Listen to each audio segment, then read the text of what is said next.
Welcome to the Skeptic Zone, the podcast from Australia for science and reason.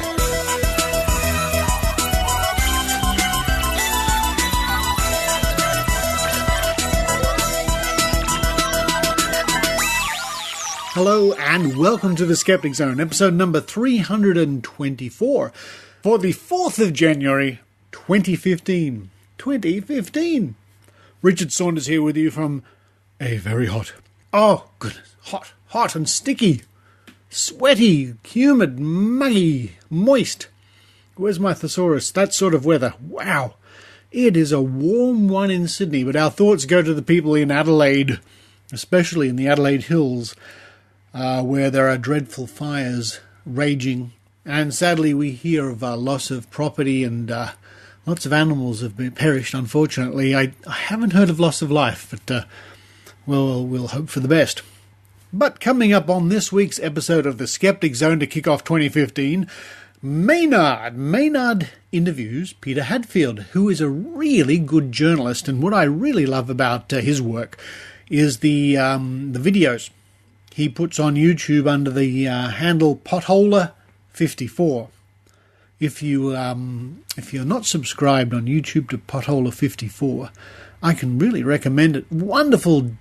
I hate to use the word, or sometimes I don't hate to use the word, debunking videos. Well, sort of debunking, looking into the issues.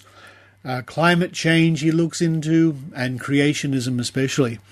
Really interesting educational stuff. He also has the Golden Crocoduck Award for outrageous things like creationism and things like that. Find out more when Maynard interviews Peter Hadfield coming up to kick off the show. And once again this week, the Week in Science is taking a break from the Royal Institution of Australia. We are certainly looking forward to when Week in Science kicks off again.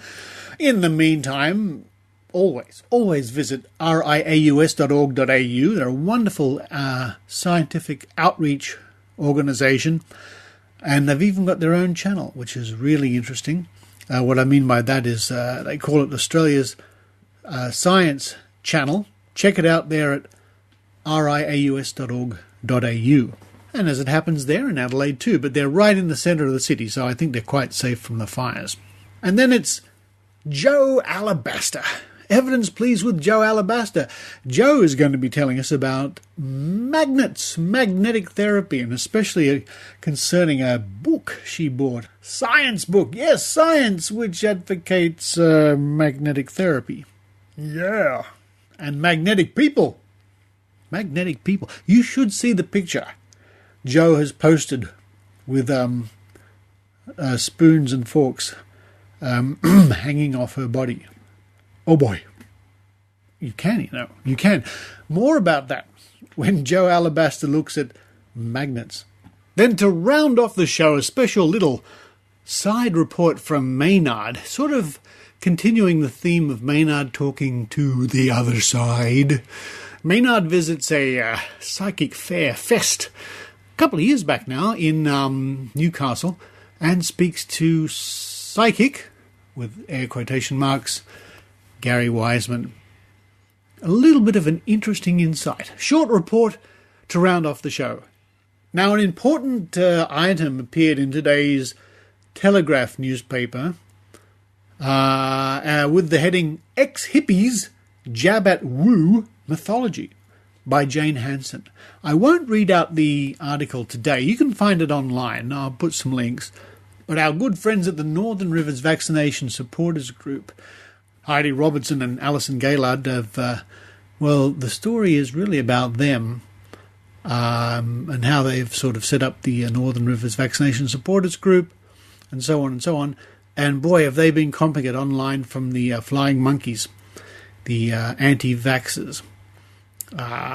It's interesting sort of look into psychology too, because a lot of people feel very strongly because these two are seen as traitors, quislings, and there's nothing worse than being branded a traitor to a cause or a movement or a way of thinking, being branded a heretic, one might say.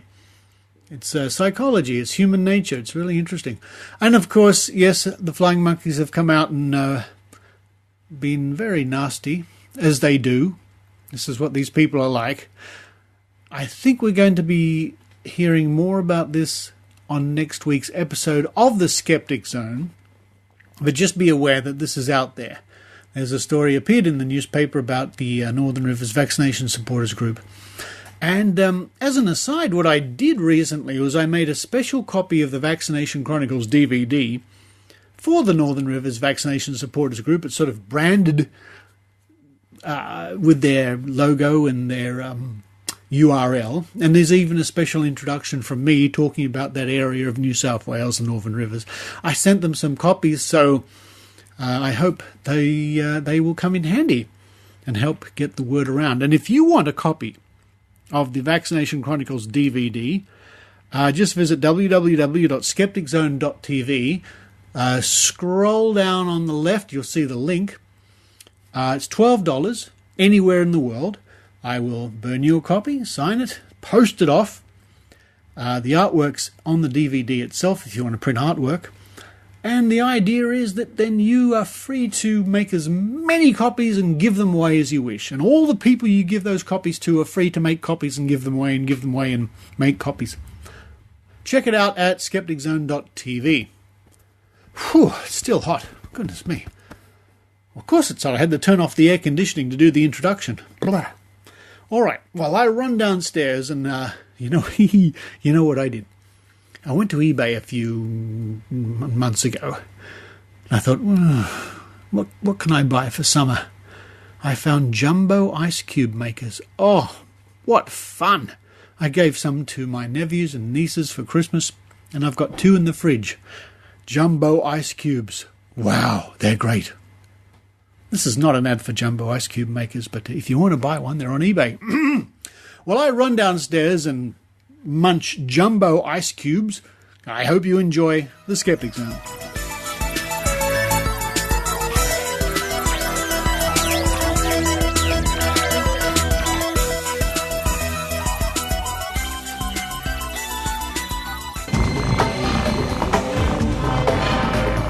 Here's Maynard's spooky action at a distance.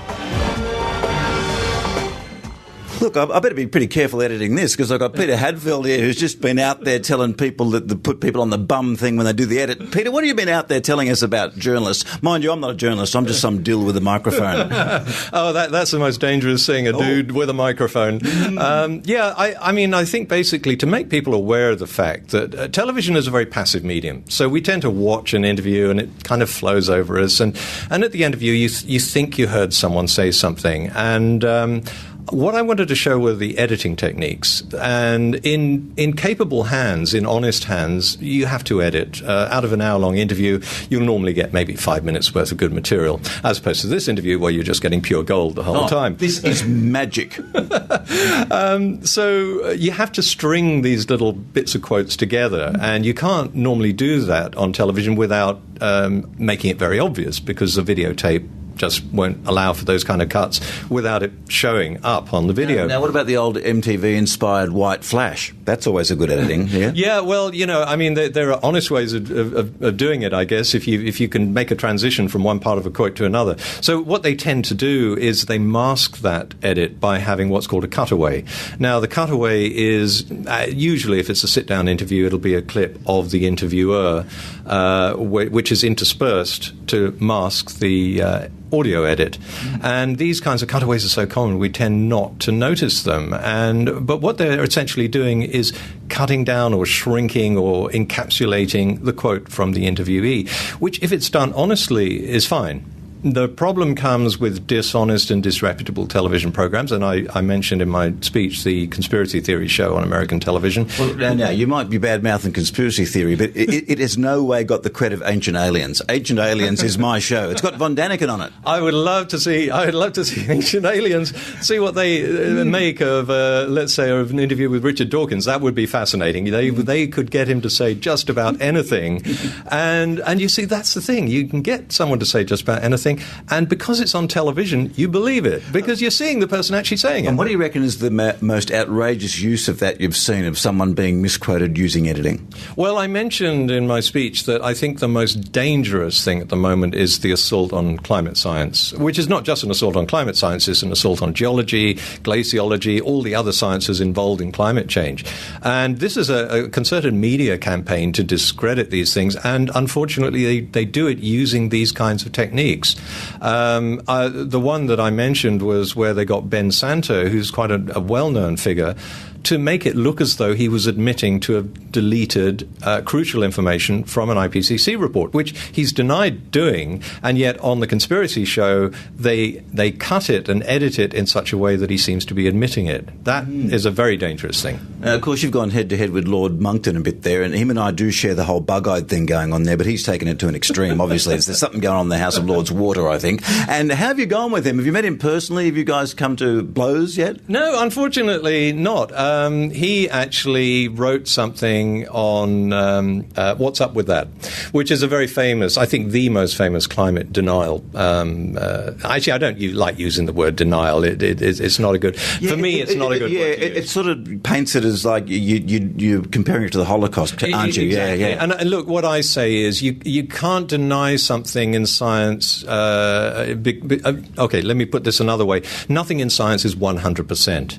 And therefore, to look at people who are critical of a scientific theory as deniers is like they're denying something that is an absolute fact that is undeniable. And I don't think science can ever say that. We can never say that we know 100% that something's true. That gets into the realms of religion. So I don't like using the word deny, but certainly he's one of these people who is a contrarian.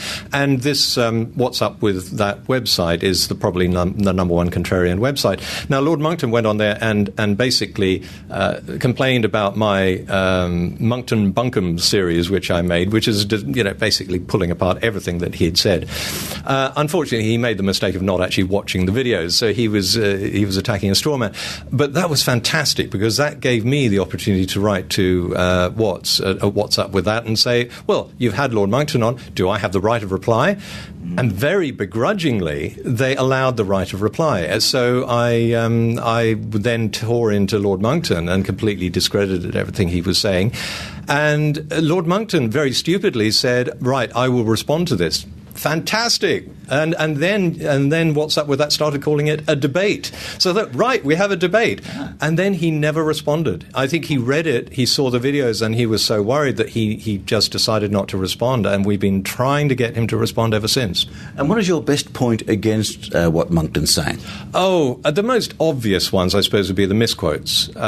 He had a series of quotations from various people.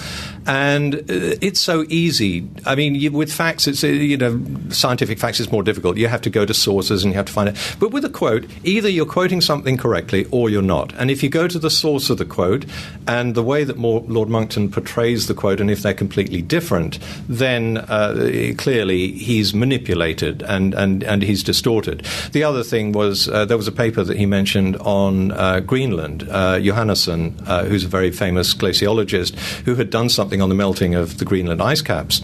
And he had looked at the interior of Greenland and said that the interior is gaining ice, but in the paper he said, but of course on the coast it's ablating, it's melting. And in fact, the overall, if you look at the balance between the gain and the middle and the melting at the edge, there is a net melting. Now, what Monkton did was, he said, so you have to follow this, Maynard. Yeah. What Monkton did was he took Johannesson's paper saying that there was a gain in ice in the interior of Greenland and said, therefore, Johannesson concludes that Greenland is gaining ice, which is not the conclusion of the paper at all. Right, so it's selective quoting. It's selective quoting, and this is basically what he does. He cherry picks and he distorts, and it's so easy. The great thing about Monkton, what I love about him, Mr. Monkton, as I call him, is that he gives his sources, which is fatal. If you're going to try and discredit science, never give your sources, because then all we can do is look it up and look at it and say, well, if you're quoting this paper, I'll tell you what the paper actually says. Although most people who give sources, most people don't go bother looking. Just people like you, they've got a lot of time on their hands, obviously. Yeah, that's right, and that's unfortunately the case. But the great thing is, but it is easy to debunk if you're a debunker and you want to go and check. What if you want to go for simpler mistakes like the Food Babe has been doing recently, where she's just been making stuff up about the air on aeroplanes with no sources at all? I don't know about that one. Haven't you? Okay. She's saying, there's not 100% oxygen on a plane like there is at ground level, stuff like that. I would not like that. I mean, what if someone lights up? Oh, yeah. Well, I mean, one of the things about creationists is that they will never give a source, except Hovind. Hovind's fantastic because not Eric Hovind, his dad, Ken Hovind, will always give sources for his things, and you can look at them. And my favourite one from Hovind is where he was talking about how the Big Bang Theory works, and it says it starts with a little bit of dirt and it swirls around, and then it condenses, and then hydrogen turns into helium. And I thought, no, he's not describing it. And I looked at his source, and his source was actually an exercise textbook from a school describing the birth of a star. And once you know that, you think, this is like shooting ducks in a barrel. It is so easy to knock these guys down. And how easy is it to continually make the videos you do on your video channel? Because you're prolific. Yeah, no, I'm kind of, well, actually my son is here today, and he's one of the reasons why I'm going back to work now, because he's old enough to fend for himself. And my daughter is now 21. And while I was at home and not working quite so much, and I had time on my hands to do these things, I've now gone back to work. So you've basically driven your son out of the house. That's what you've done. He's out. We've given him the keys to the car, locked the front door, and he can't get back in. Okay. That's the way to do it. You got to, it's like tearing off a Band-Aid, a clean break. It was a second-hand Mazda. What'd you get? A Proton? That's not too bad. That's not too bad. But you could have done a bit better. Maybe if you'd tell him that. If you'd given him a better car, he would have gone earlier. No, actually, he's still at home, but he can fend for himself, though, and that's the main thing. And I can go back to work happy, knowing that we put the kids through the system and they're old enough now to fend for themselves. And what fires you up? What like, right, I've got to make a YouTube video right now. What normally makes you fired that? There was one that came through the other. Someone sent me something. Now, I get so many people sending me things, and I really don't have time to look at everything, unfortunately. But this one I happened to click on because I had a few minutes to spare.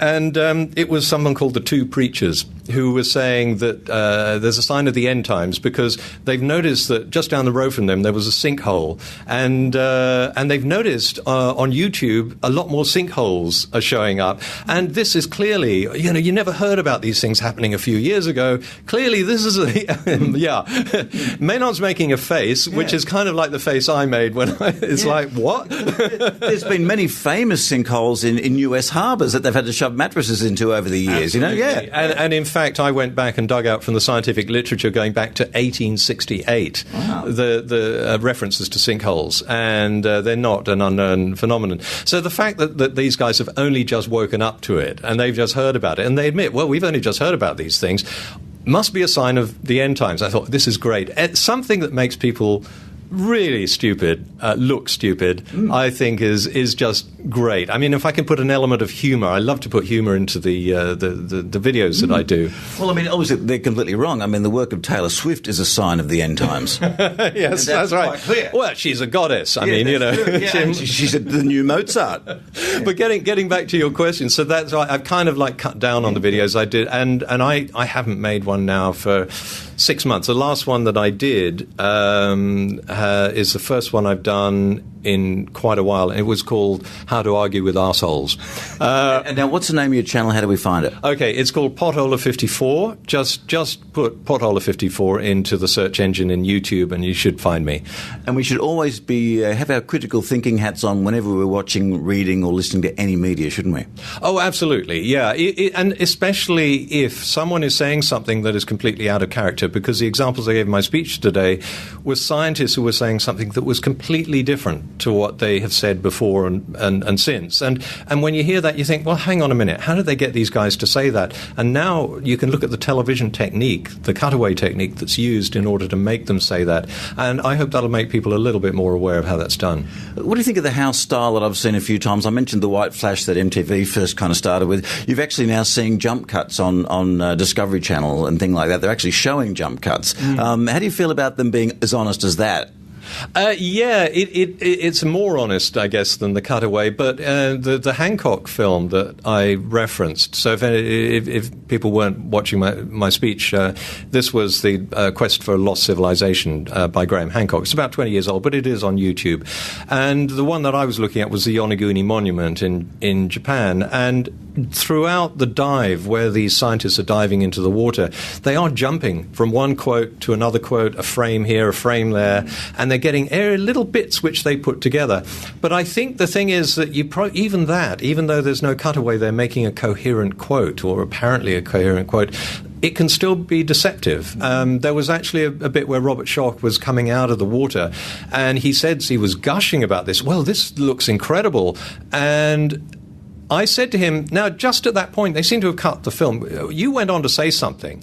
And he did. He said he went on to say, but I don't think this is a man-made feature. They cut that. This is incredible. And then they go to Graham Hancock saying, what's more incredible is. And of course, the whole thing makes you think that these scientists are endorsing what Hancock says. And in fact, they didn't. They didn't endorse it at all. And of course, you shouldn't be more suspicious of one source than another. You should be careful with all sources, shouldn't you? And not just like the right-wing leaning ones. Oh, God, yeah. I don't put politics into this at all. I mean, I find it rather insulting to think that conservatives have a monopoly on stupidity. I mean, I've actually been very critical in my videos of Al Jazeera, for example, that once did a story. I mean, I'm not pro-climate science or anti-climate science. That's not the point. The point is accuracy. And there was an Al Jazeera program where they had a reporter wading through the water of an island off the coast of Panama, saying, the fishermen here say the water used to be down at my ankles 20 years ago. Now it's up to my waist. This is a clear sign that sea levels are rising. And I thought, now, hang on a minute. That's like a meter. Where have sea levels been rising a meter? We're measuring them in terms of millimeters every year. So I checked where she had been, and it was an island off the coast of Panama, which is on a small crustal plate, very small one, and it's sinking. And clearly what's happening is it's not the sea levels rising, but the land is sinking. Ironically, she spoke to the very scientist who wrote a paper which talked about this, and for some reason she either didn't ask him the question or they didn't have it in the answer. That's the cause. This is not a sea level. So she had this gushing report on sea level rise and how awful it was due to climate change, and it's completely inaccurate. And I always say to people who are accepting the science on climate change, don't exaggerate it. Don't lie about it. Don't try and make it worse than it is, because if you do that, if you're caught out, then they're going to think the whole thing is discredited. So you have to be accurate in whatever you do. Is there a website that tracks this kind of thing generally or not? Look, my YouTube channel is the very best way to... I think I've done now 24, 25... it's up to 27 now, videos on climate science. And every single one is looking, apart from the ones that deal specifically with the science, there are about 3 videos which just look at the science, the evidence for climate change. All of the rest of them are basically looking at the myths that are going around the internet that people send me, or the ones that I find, and debunking them. The latest one is that, global warming stopped in 1998. There's another one that says scientists in the 1960s and 70s were predicting an ice age. And the other one I like is there's no correlation over the last 500 million years. That was the one that got me, yes, because I remember, yes, in Time magazine they were predicting an ice age there, and they were not right at all. What went wrong there? Well, what went wrong there is what went wrong with the media. You can't look at the media and say this is scientific stuff. It was in Time magazine. It's Time magazine, it must be true. Well, actually, Penn and Teller did something on this, and Penn said, it's in Time magazine, damn it, must be true. And of course, the trouble is that the media do get science hopelessly wrong. The last talk I did for the Skeptics was on that very subject. It was on the really bad science reporting that's going on because a lot of newspapers and magazines don't have science reporters. The Al Jazeera story, which I just mentioned, was actually their environment reporter. And you see, if you look at something from the point of view of the environment rather than science, you're usually getting someone who's doing a gushing human interest story in these poor people whose environment is being destroyed, rather than looking at the science of it and why is this happening and what's causing it. So, the media certainly were reporting an ice age in the 60s and 70s, but a survey that was done of the scientific papers at the time found the vast majority were expecting warming, and the reason that there was cooling at that time was because of the pollution. And there were new pollution laws came into the 70s, and in fact a couple of papers did actually point out, once these new pollution laws come into effect and aerosols are reduced, because aerosols of course do mask global warming, as they're doing now with all the aerosols produced by China, then we predict that warming is going to continue, and indeed it did. So the predictions of the scientists in the 50s and 60s were absolutely spot on. People get very hung up on what the media says, and I always have to warn them, whatever you see in a newspaper, check the source. If they quote a scientist, go to that scientist, find out what he's published, read the paper that he's published if you can, or at least the abstract, and see if it actually fits in with what the newspaper said, and make sure the newspaper is not cherry-picking, make sure the paper hasn't been withdrawn or has been commented on. There are various ways of reading the scientific literature. A great way, by the way, is to read reviews, because papers can either be studies on a specific thing, or you can write a paper which is reviewing the literature in a certain field. And that's a great way for science journalists like me to operate, is to look at the reviews first to get a handle on who's writing what and what the outcome is. So you're pretty much just saying wherever you're going, whatever you're reading, take your critical thinking with you. Absolutely, yes. And I think we should be teaching critical thinking in schools a lot more than we do. I mean, it's great to be talking today to kindred spirits among the skeptics here. You know you're talking to an audience that gets it.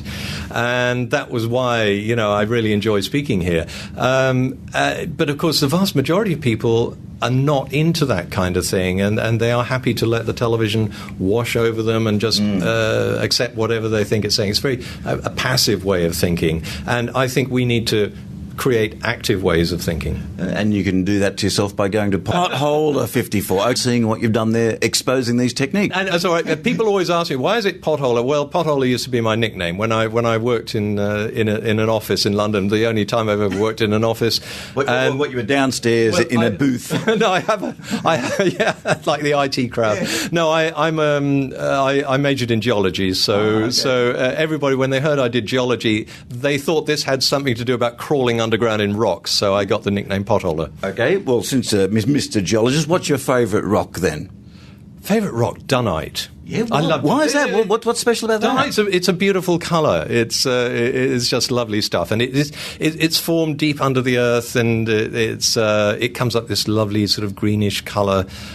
Now, having said that, I bet someone's going to read this and say, "Hang on a minute, I just looked that up on the internet. It's not green at all." Look, I'm going back a long way. I did my degree in the 70s, so a lot of rocks have changed since then. A lot of them have melted and reformed. So who knows? It might be a different colour now. Thank you, Peter. Thanks very much indeed.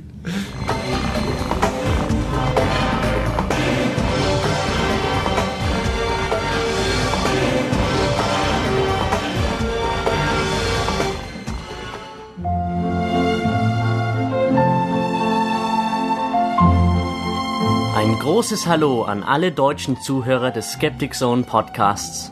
Wusstet ihr, dass es auch in Deutschland einen Skeptikerverband gibt?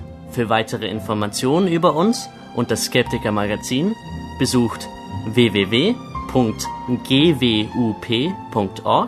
Ich wiederhole, www.gwup.org. Und unsere offiziellen Facebook, Twitter und Google Plus Seiten.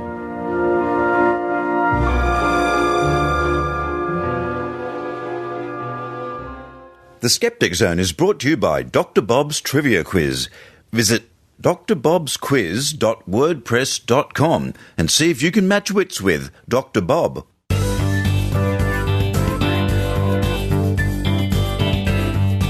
What we want is some more evidence, please. Here's Jo Alabaster. Hello, this is Jo Alabaster. Well, today I'm reporting from under a doona. There's a thunderstorm happening around me here in the Blue Mountains, and it doesn't seem to be letting up anytime soon. I'm not under here because I'm cold or afraid. I'm attempting some makeshift soundproofing. So if you hear any thunder during this report, I do apologise and hope that it times itself for dramatic effect.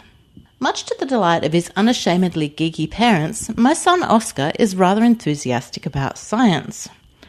While at 5 years of age he's fairly certain that he's settled on a career in paleontology, he hasn't yet ruled out other sciences, so we're more than happy to give him access to microscopes, telescopes, do kitchen-based chemistry experiments and physics at bath time, alongside the occasional trip to hunt for fossils or visit a natural history museum. Our geeky parenting is an absolute joy. Indulging the kids' curiosity about the world around them, seeing what hypotheses they come up with to explain their experiences, suggesting ways that they can find out information. In addition to plenty of hands-on exploring and experimenting, we view YouTube videos, do image searches with Safe Search on, and look through books for information and ideas. So for Christmas, alongside Lego and Minecraft toys, Oscar received a few books. A couple of them science-related. One, Magnet Science, seemed rather nifty and engaging. It contained a selection of magnets, a mercifully sealed container of iron filings, and a series of experiments to perform, reminiscent of the sorts of projects I grew up with on the Curiosity Show. Make a fishing game, make a compass, construct an electromagnet under parental supervision, all with brief explanations of the science behind what was occurring. Fantastic. Until I spotted the last page, titled Facts and Feats. Quote, Magnet Medicine. Magnetic therapy is an alternative medicine practice using magnetic fields. No one knows for definite how it works, but supporters of the therapy believe it helps to restore health by improving circulation, as the magnets attract the iron in the blood, increasing the supply of oxygen to the source of the pain. Others say the magnets reduce the negative energy in the body. End quote. Oh boy. No one knows for definite how it works. Nobody has proven that it works, nor shown a mechanism by which it can work other than the placebo effect. The supporters of the therapy who believe that magnets attract the iron in the blood, they're wrong. Iron bound to hemoglobin is no longer ferromagnetic, which is a good thing, else we'd be hemorrhaging frequently as we walk around our homes, and we'd literally explode when undergoing an MRI scan. As for others saying that magnets reduce the negative energy in the body, you can't get much more meaningless than that. Negative energy is a vague concept supported by the anecdotal others say. As for others saying that magnets reduce the negative energy in the body, you can't get much more meaningless than that. Negative energy is a vague concept, and supported by the anecdotal others say, these are empty words. Why is this in my child's book on science? This is not scientific at all. The claim is pseudoscientific, and its presentation is incredibly uncritical. Furthermore, merely Googling magnet therapy returns several pages explaining that magnet therapy is a pseudoscience. I'm utterly dumbfounded as to how on earth an author who did so well designing and explaining experiments over the previous 47 pages of this book, and they managed to write about electromagnetism in a manner appropriate for children, could get it so very wrong on the last page. And it isn't as though there is a short supply of legitimate facts and feats relating to magnets. The second paragraph on the page is an excellent example. It discusses the speeds reached by a maglev train. Now that's fascinating, and it's real. The third paragraph, though, quote, Human magnet. Aurel Raileanu from Romania set the world record for being the strongest human magnet. Magnetic objects, including televisions, spoons and irons, stick to his skin. He doesn't know how he does it, but he says he focuses his mind and releases the feeling of magnetic attraction, which makes even the heaviest objects stick to him. End quote. Human magnets. Have you ever seen a child stick a spoon to their nose? It's a cute little parlour trick utilising the angle of the nose, the hairlessness and smoothness of the skin, and some moisture from breath or a little naturally occurring sebum to reduce friction, to make it appear that the spoon is stuck to the nose.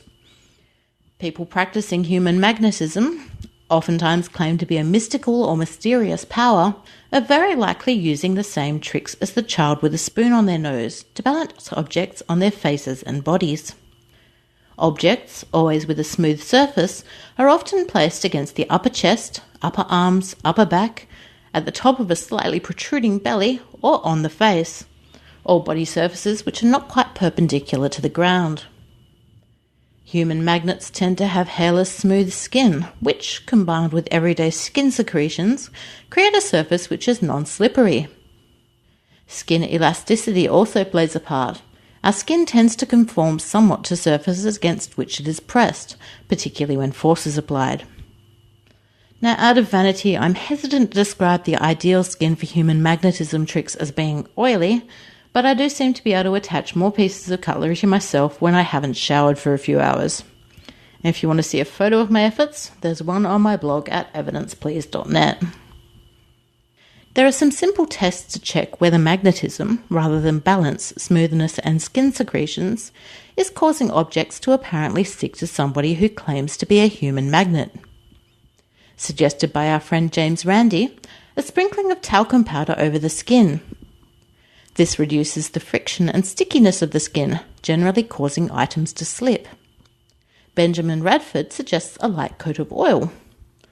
Thin clothing or a thin layer of plastic should also show that magnetism isn't the cause of the object sticking, as surely a magnetic force ought to be able to penetrate these materials.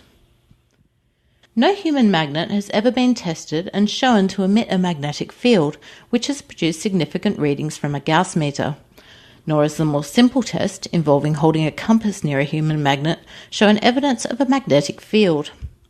Given that some human magnets claim also to be able to attract glass and ceramic objects, with smooth surfaces unsurprisingly, it is possible that the claimed magnetism is some force of attraction other than the magnetism we're familiar with. In which case, magnetism is a term rendered as vague as the word energy used in similar circumstances, and the story of Aurel Ralanu has even less reason to appear in the Magnet Science book.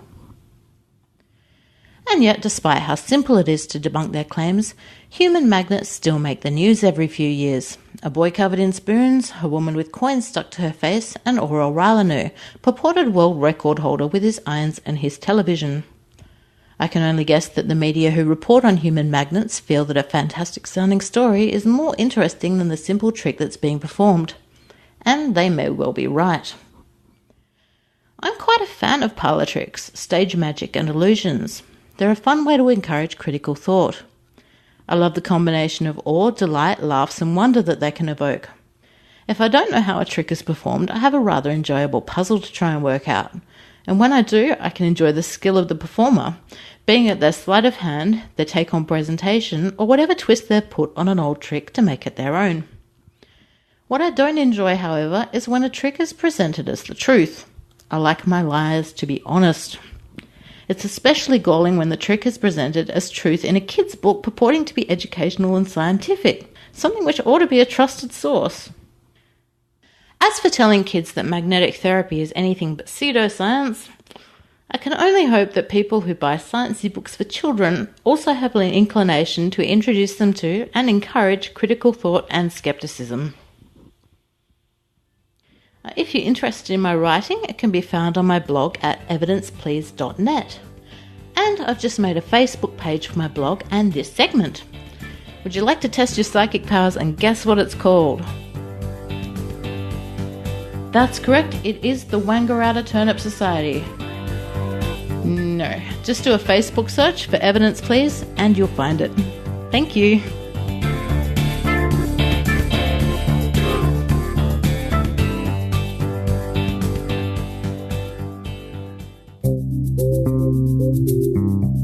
The Skeptic magazine, the journal from Australian skeptics.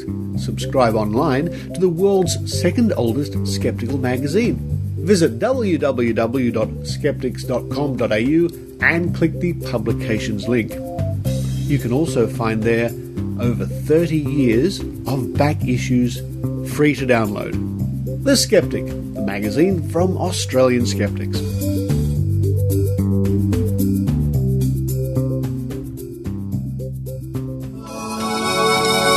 Have you ever wondered if there's something on the other side? Have you wondered if there's just more to your existence than having Vegemite on toast in the morning?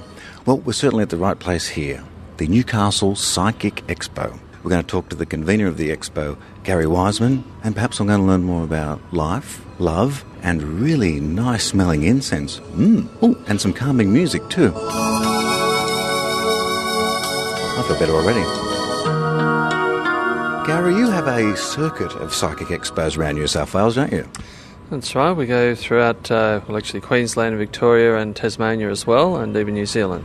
What are most people seeking when they come to a psychic expo? Because I expected to see a lot of stalls with crystals, and there is a little bit of that, but it's mainly psychics doing readings. How many have you got here today? Well, there are 14 today, and there'll be another 6 at the weekend. Essentially a travelling psychic reading service with the very best readers from all over Australia. And how do you rate them? I mean, how do you qualify them to be here? Do they have to go through a test? Do you have to give them 10 things you're thinking of, or pick a number from 1 to 10? How do you rate them? It's a fairly subjective thing on my part. It just falls on my experience and intuition about who the best readers are, and get a feeling from talking to people, and then we give them a trial. That trial usually involves 3 readings, and if the response is good, come on the circuit with us. But they have to earn their stripes because our reputation depends on it. Do they get to do best of 5 if they can't get 3?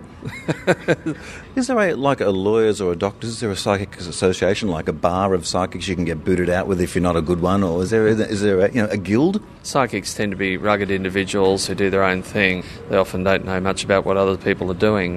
Maybe it's exactly the same in radio. We're a bit like that in radio too. I've got no idea what's going on. A lot of people reckon it's just cold reading, like reading the person's face when you're talking to them. How much do you think is cold reading, and how much is being able to delve into their aura or whatever they're getting this information from? We may unconsciously pick up things about the in the face and the response of it, but we certainly can't rely on that. You just couldn't rely on that even if you consciously did. For instance, yesterday in a reading I did for someone during our lecture, I got them to pick a card just to demonstrate, and I said they feel like you're going to do modelling in France and Italy, and she said she was flying out to Paris tomorrow. Now, you couldn't possibly get that. That's one of the better ones that I've picked up. Obviously not legally binding, but do you ever get people complaining about the reading, like it wasn't the one they wanted or it was incorrect? It sometimes happens because what we're doing is not an easy thing. It's very difficult tuning into things that you can't see in front of you, and occasionally the chemistry is not right between the customer and the client. We either offer a reading with another reader, and if they're always happy the second time around, but if they weren't, we'd offer a complete refund. And you've got, is it 18 psychics here, is it? 14 today, and they're all busy. Actually, we do have 2 coming in later today, so you must have picked that up, I think, Maynard. Everybody told me to ask you, how come you didn't know I was going to ring, and something like that. Do you get people asking you, smarty bums on the phone going, I don't need to tell you who it is, you must know? I always say if I had $1 for every person that's made a joke based on you should have known, I'd be a millionaire. Well, how do people react when you normally tell them you're a psychic? Because I get a bit scared, because I think you might see the real me inside, and I work very hard to not let people see that. When I'm away from work, the last thing I want to do is be trying to delve into people's minds. And how do you do it? Some people use tea leaves, some people use an object from the person's life and hold it, some people even stare into a globe. How do you do it? 2 tools that suit me are tarot, or actually now I use more animal cards, which is a type of tarot, and also astrology. They're the 2 that suit me, whereas someone else identifies more with the patterns on the hand, so they'd be drawn to palmistry, and either tarot or animal cards. I've created my own set of animal cards where you can read animals and read it the way you would a tarot card. Can you get a rhesus monkey card? We do have the monkey, and the monkey represents more playful energy, or a bit tricky or whatever, but what one don't you want? What card don't you want to see come out of the animal pack?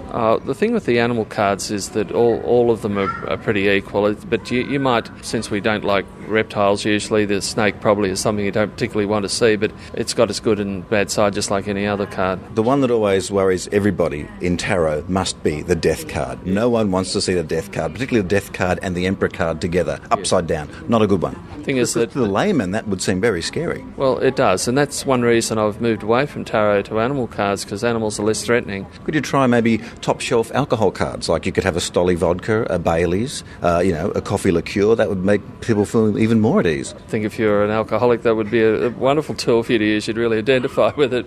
Are you picking up anything on me at all from meeting me this morning for the first time? I only tune into people when they ask me to, and I don't intrude on people's space. What about missing people? I mean, you wouldn't be able to tell me where Greg Evans is now, would you? Richard Moorcroft? Delvine Delaney? All these people just disappeared. Yeah, so they're probably up near Byron Bay somewhere enjoying the good life. We're talking to Gary Wiseman, who's the convener, organiser of the Psychic Expo, which tours Australia. And what's your favourite greeting? I like to say live long and prosper. What's your favourite? Yes, I'll have to think about it. I like being a Star Trekkie fan, I like the prosper one. And also musically, you've got some very calming music there. Is that very special? I mean, I myself, I'd like some sort of pumping dance music going if I was actually having my reading done, like something I'm Too Sexy, like Right Said Fred. I'm too sexy for my shirt, too sexy for my shirt, so sexy it hurts. I'm beginning to wonder about you, mate. You're not the only one. All the alcohol and the alcohol readings and the pumping music, I think, nice. I'm here in the foyer with a lady who's just had a reading. How long was your reading for? 25 minutes. And how did it go? I mean, I don't want to get too personal, but how do you think it went? Interesting. Some things I found very spot on and some things were enlightening. Might not like what they said, but it was enlightening. And how did they do it? Was there an object of jewellery they held, or did they have a laying on of hands? How did it work? Read my palms first and then did my aura. So as a percentage, how right do you think they were? About 60 to 70, yes. Did you hear anything you didn't want to hear? Definitely. Okay.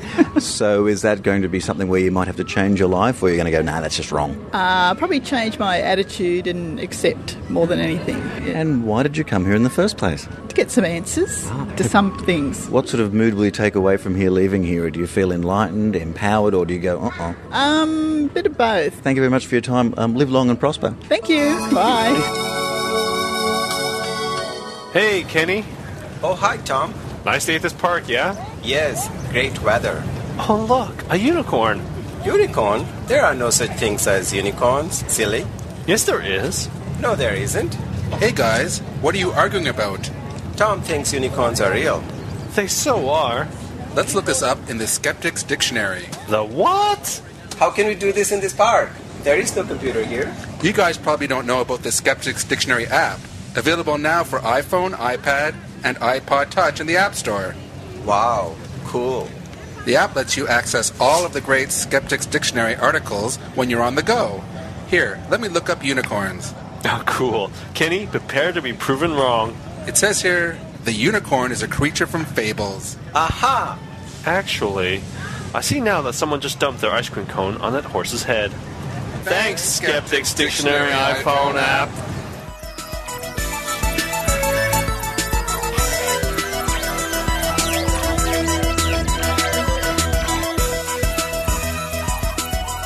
Thank you for listening to the Skeptic Zone. Here we go, folks. Another year of the Skeptic Zone. What lies ahead? Well, I can't see into the future. That's good, because nobody else can either. What lies ahead? We'll find out as it happens, you and I together, throughout the year with our reporters too. Look forward to more Maynard, more Jo Alabaster, our other reporters too, when they can.